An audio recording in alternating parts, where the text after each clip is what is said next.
Oh, Okay. that really turned me on. Sorry. That was too far. I'm sorry. Thank you. I'm sorry. I appreciate that.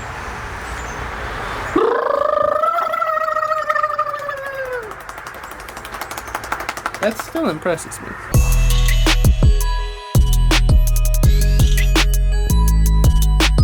Woo, buddy, let's talk about some old projects, shall we? Okay, so about 3 years ago, I made a short film with my buddies called Fragments. It's a very symbolic, kind of very art house experimental film, something that I've really never toyed with that much in the past, at least not to this extent. So this film is really kind of like crazy and very Terrence Malick inspired, which we'll get to in a second. But I've always wanted to make a behind the scenes of this short film because even though it's 4 individual parts, I do consider it one short film. I've always wanted to go dive deep into the nitty-gritty of what it's about and the symbolic nature behind it and what it means to the overall story.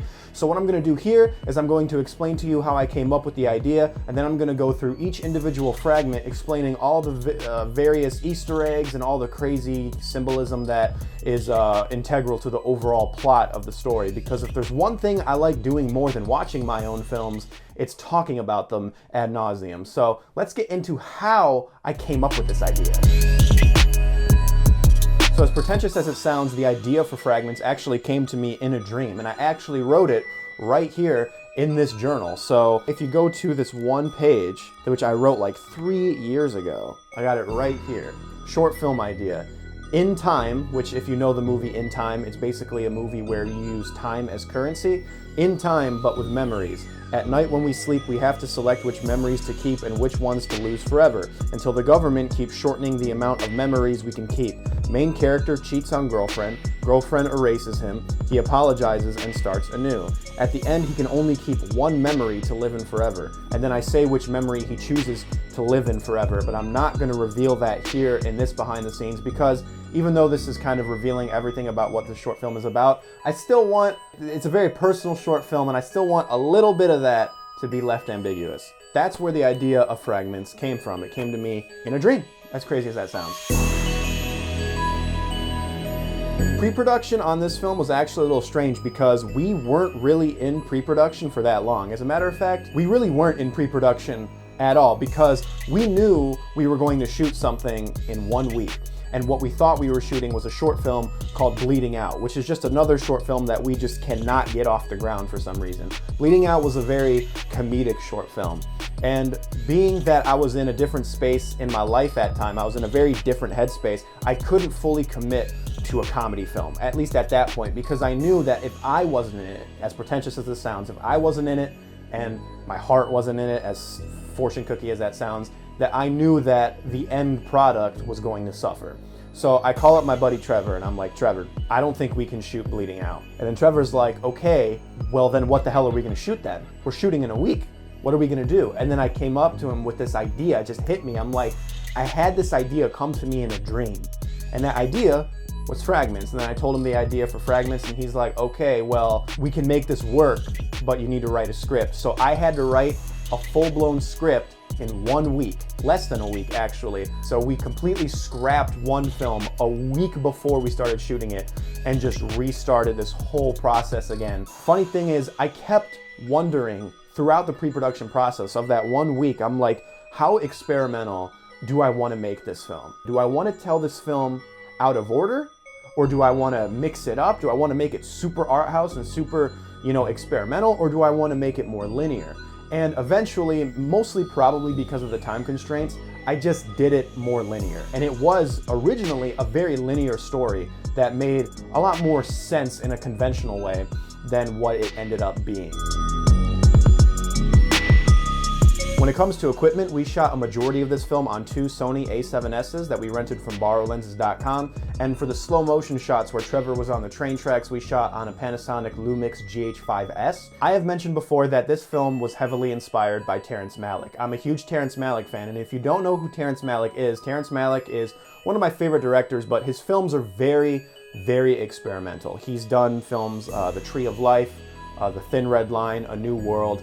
His films are very visceral and very symbolism heavy, and I'm a huge fan of his, and a lot of this film is heavily inspired by him and his work. Not just the storytelling aspect, but the cinematography as well. As a matter of fact, I'm wearing a shirt right here, written and directed by Terrence Malick. So you know that I love this guy. So with that in mind, we didn't really want anything other than natural light because Terrence Malick always shoots in natural light. So that's what we did. We also rented a 3-axis one-handed gimbal to kind of get those smooth shots that his cinematographer, Emmanuel Lubezki, is famously known for. So I kind of wanted to blend some of that idea of the natural lighting and the handheld kind of chaotic look with my own film. So when you look at it, you're like, this handheld movement's a little too much, it's a little shaky, but a lot of that was very intentional. Although I will admit, I kind of went a little too far with it in some places. During the production, we shot mostly at my friends' houses, Brian and Trevor's, and I casted Trevor to play the main character, Taylor, who is very, very,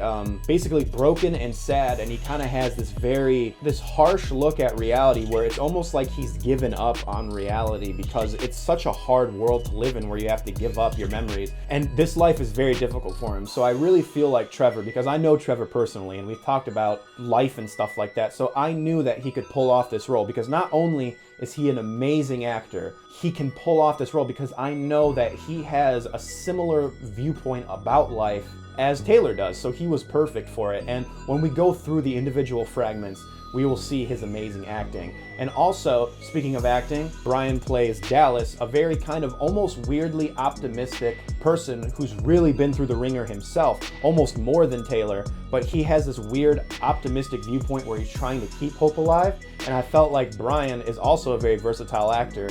He could really, really grasp that. He told me that he based his performance off of Ash Williams, like this kind of crazy lunatic, but he's still like sane in a sense, and that's really cool. Also, my buddy Brandon did sound. I believe this was his first experience doing sound for a short film. And then we got an actress via mutual friend, which is good because finding actresses is extremely difficult, and ironically, she shared the same exact name as the character in the film. So I mean, that's just destiny, right? So it was a very hectic shoot, and very chaotic shoot, but most of that was very intentional to kind of capture that aesthetic of Terrence Malick, because this was a very Malickian film that we were making. But even throughout the process, when we were shooting the linear script, I was like, I don't know if I want to edit this out of order. I pretty much figured at that point that I was going to have to figure out how experimental I wanted the film to be in post-production.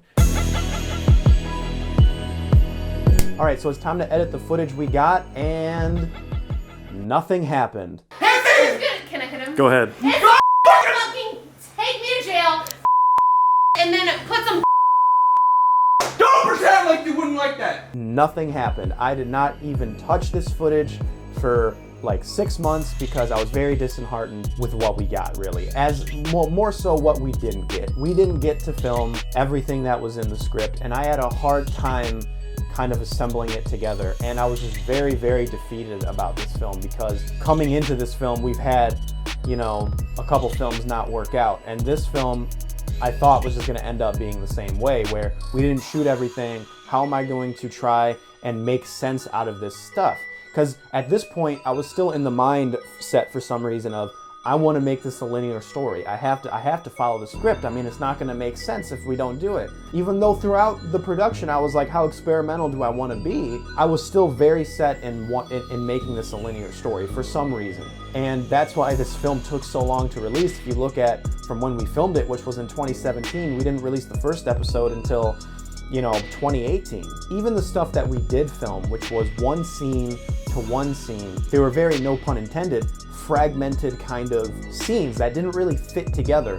We had a scene where Trevor went into his car and then he drove his car and then he ends up at his ex-girlfriend's place, but the way we filmed it, it just didn't make sense. It was very weird looking. For some reason, I'm like, this is just gonna really take the audience out of it because the transitions between scenes, honestly, there were really no transitions and it just didn't work. There's no through line there. He just pops up and it's just strange. And then so 6 months later, it hits me.